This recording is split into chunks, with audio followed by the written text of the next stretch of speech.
সূরা ফাতিহা কিভাবে পড়লে আপনি 100% সুস্থ হয়ে যাবেন? পরীক্ষিত একটি আমল, মনে রাখবেন। সূরা ফাতিহা হচ্ছে শিফা মিন কুল্লি দা, সকল রোগের ঔষধ।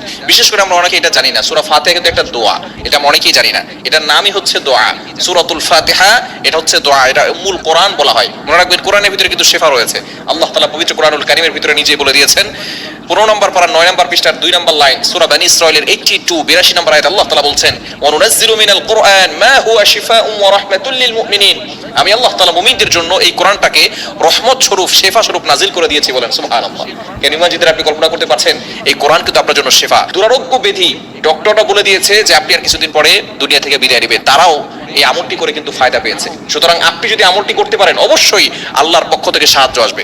আমলটি কিভাবে করবেন? সূরা ফাতিহা আপনি ফজরের নামাজের সময় অবশ্যই আপনাকে নামাজ পড়তে হবে। নামাজ না পড়ে আপনি আল্লাহর কোরআন থেকে কোনো ফায়দা পাবেন না। আপনি নামাজ পড়বেন না, আল্লাহর কোরআন থেকে কোনো ফায়দা আসবে না। ইয়াকিনের সাথে, বিশ্বাসের সাথে যদি আপনি আমল করতে পারেন, অবশ্যই আল্লাহর পক্ষ থেকে সাহায্য আসবে। বিশেষ করে আপনি ফজরের নামাজের সময় 2 রাকাত সুন্নত, 2 রাকাত ফরজ, সুন্নতের পরে এবং ফরজের আগে মধ্যবর্তী সময়, এই সময়ে আপনি প্রথমে 11 বার দুরূদ শরীফ পড়বেন। দুরূদ শরীফ বিশেষ করে সর্বশ্রেষ্ঠ দুরূদ হচ্ছে দুরূদ ইব্রাহিম। এছাড়াও আপনি আল্লাহুম্মা সাল্লি আলা সাইয়্যিদিনা মুহাম্মদ এতটুকু পড়তে পারেন, অথবা সাল্লাল্লাহু আলাইহি সাল্লাম এটাও পড়তে পারেন। তবে সর্বশ্রেষ্ঠ দুরূদ দুরূদ ইব্রাহিম, এই দুরূদটা আপনি বেশি পড়ার চেষ্টা করবেন। প্রথমে আপনি দুরূদ ইব্রাহিম পড়বেন 11 বার। এরপরে আপনি সূরাতুল ফাতিহা 41 বার পড়বেন, আউযু বিল্লাহি বিসমিল্লাহ সহকারে 41 বার সূরা ফাতিহা পড়বেন। এরপরে আপনি আবারও 11 বার দুরূদ শরীফ পড়বেন। এরপর একটা পাত্রে ফু দিয়ে ওই পানিটা আপনি সব সময় খাবেন।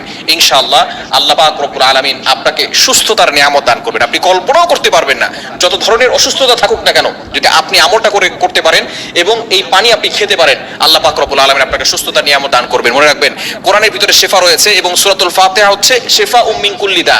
মৃত্যু ছাড়া কিন্তু সকল রোগের ওষুধ আল্লাহ পাক রব্বুল আলামিন সূরাতুল ফাতিহার ভিতরে দিয়েছেন। অনেক ওষুধ খেয়েছেন, অনেক ডক্টর দেখিয়েছেন, অনেক মেডিসিন নিয়েছেন, অনেক থেরাপি নিয়েছেন। আপনি একবার কোরআনের আমল করে দেখেন, ইনশাআল্লাহ অবশ্যই আল্লাহর পক্ষ থেকে সাহায্য পাবেন। কেননা কোরআনের ভিতরে কিন্তু শিফা রয়েছে। কোরআনের একটা মুজিজা হচ্ছে, অন্যতম মুজিজা, কোরআনের পাওয়ার আপনি দেখতে পারবেন যে আল্লাহ তাআলা কোরআনের মাধ্যমে আপনাকে সুস্থতার নিয়ামত দান করবেন। বিশেষ করে সূরাতুল ফাতিহা আমরা নামাজের ভিতরে পড়ি, অনেকে আমরা এর অর্থ জানি না। অর্থ জানলে কিন্তু নামাজের ভিতরে মনোযোগ বাড়বে। আল্লাহ পাক রব্বুল আলামিন কেমন যেন, যখন কোনো বান্দা নামাজে দাঁড়ায়, তখন নামাজে দাঁড়ানোর সাথে সাথে ওই বান্দার সাথে আল্লাহ তাআলা কেমন যেন কথা বলতে থাকেন। যখন বান্দা বলে আলহামদুলিল্লাহি রাব্বিল আলামিন, all praise is due to Allah, সমস্ত প্রশংসা একমাত্র আল্লাহর জন্য, সাথে সাথে আল্লাহ তাআলা বলছেন হামিদানি আবদি, my servant is praising me, আমার বান্দা আমার প্রশংসা করেছে। বলেন সুবহানাল্লাহ। আল্লাহ তাআলা বান্দার প্রতি কথার উত্তর দিয়ে থাকেন। এজন্য অবশ্যই আপনাকে চেষ্টা করতে হবে এই সূরাতুল ফাতিহার আমল করা। বিশেষ করে আমরা অনেকেই আছে সূরা ফাতিহাটা শুদ্ধ করে পড়তে পারি না, অনেকেই আছে কোরআনটা শুদ্ধ করে পড়তে পারি না। এজন্য আপনি কোরআনটা শুদ্ধ করে পড়ার চেষ্টা করবেন। আপনি সবকিছু শিখেছেন, গুগল শিখেছেন, ইউটিউব কিভাবে চালাতে হয়, ফেসবুক কিভাবে চালাতে হয়, আপনি সবকিছু জানেন। ইংরেজি বই পড়তে পারেন, বাংলা বই পড়তে পারেন, সকল অঙ্ক আপনি করতে পারেন, কিন্তু দুঃখজনক হলো সত্য, আপনি কোরআনটা সুন্দর করে পড়তে পারেন না। আপনি আপনার সন্তানকে কোরআনটাকে সুন্দর করে পড়ানো শিখান নাই, অবশ্যই কিন্তু আল্লাহর কাছে আপনাকে জবাবদিহি করতে হবে।